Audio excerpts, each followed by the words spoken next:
Okay, so welcome back to part 2. We're doing our little sacred horse cards.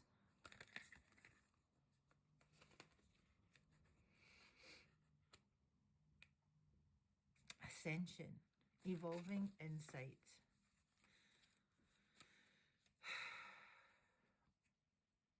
So this is a reading for the collective, I think, definitely, because I don't see any specific people jumping out here. It's about how we communicate, how we interact via ascension, how we can absolutely solidify that we're not getting enslaved by other people's consciousness, because part of the issue of ascension is that because your consciousness is awakening, things like telepathy, things like clairaudience start happening, and you're not quite sure where that's coming from.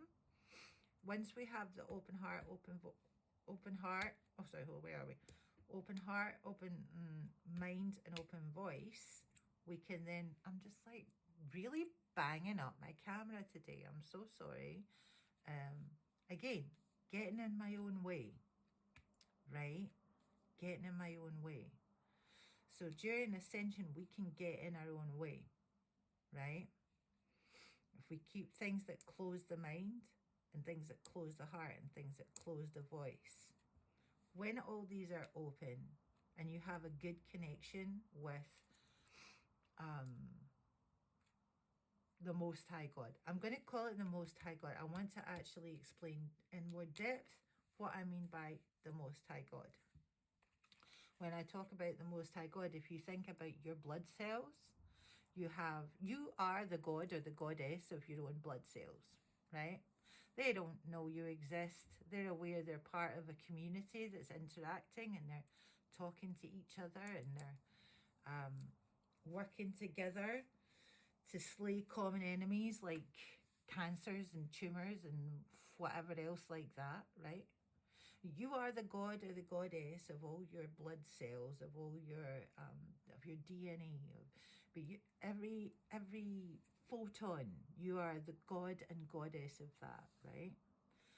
And so similarly, we are part of a community that has to work together in a way, in harmony and in balance, in perfect balance, in order to go forward.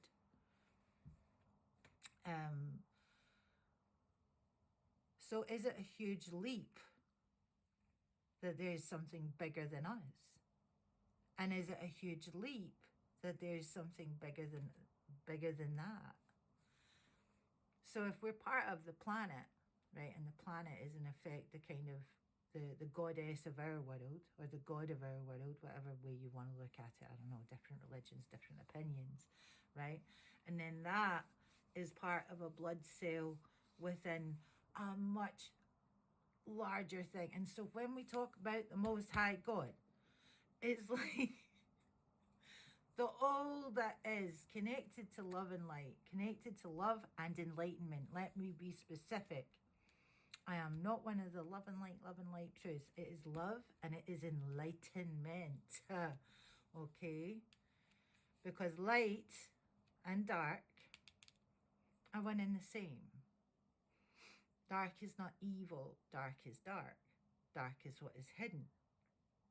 Evil is evil. Right? And make the distinction, because if you don't, it's a heist. It's a theft of part of your energy. And so understanding that we are a blend of both, and we should always have 100% of each, and going over our life and deciding where we lost these aspects of self, that's very important. Anyway, back to what I was saying about the Most High God. So there is a love and enlightenment that brings us all together, that knows the loving, enlightened mind of the cosmos. Call it what you like. Call it what you like, but make sure it's loving and enlightened if you're working with it, because on the ascension path, you have to be working with something positive and good. Otherwise, things get very, very scary, and it becomes, I'm being attacked, and it becomes, you know, sometimes you are being attacked, but it's not as much as you might think. And sometimes we're just getting in our own way, right? And having that connection to the Most High God will allow you to work out when you're just getting in your own way. Okay. Pulling with the left hand.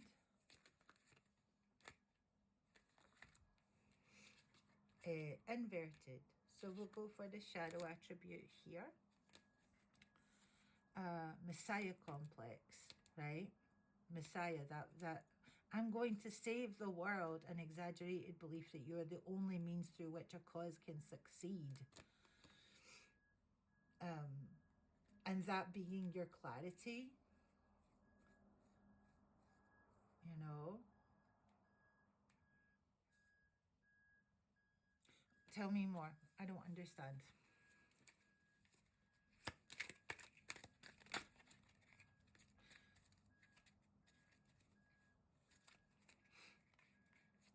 Okay, I want to put that there for now. Whoop! I don't know what's going on. I'm dropping these left, right, and centre. Temperance.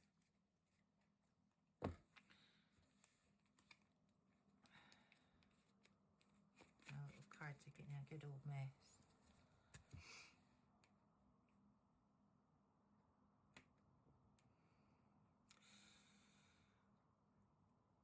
Do you know, I know it says Messiah complex, but I'm seeing an Archangel Michael complex. There's something about saving the world, but saving it in the wrong way.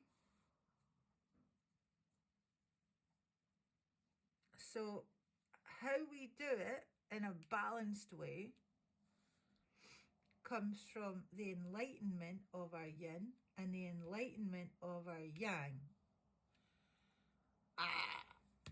Which leads me to my next point, which is about divine masculine and divine feminine. As a healer, to my knowledge, divine masculine and divine feminines are not people. It's not plurals, right? It's the enlightened yang and the enlightened yin. And with love applied to that as well. The loved and enlightened yang, the loved and enlightened yin. So that your feminine can act to its highest function instead of just reacting based on your fears. And the same for the yang. That they can activate connected to the divine, right? These aspects of self. It's not people. Sorry if I'm annoying anyone, but it's not people. It's a function. It's a property. Where are we? Okay. I'm going to read more in the next session. So just give me 2 minutes. I'll come back in part 3.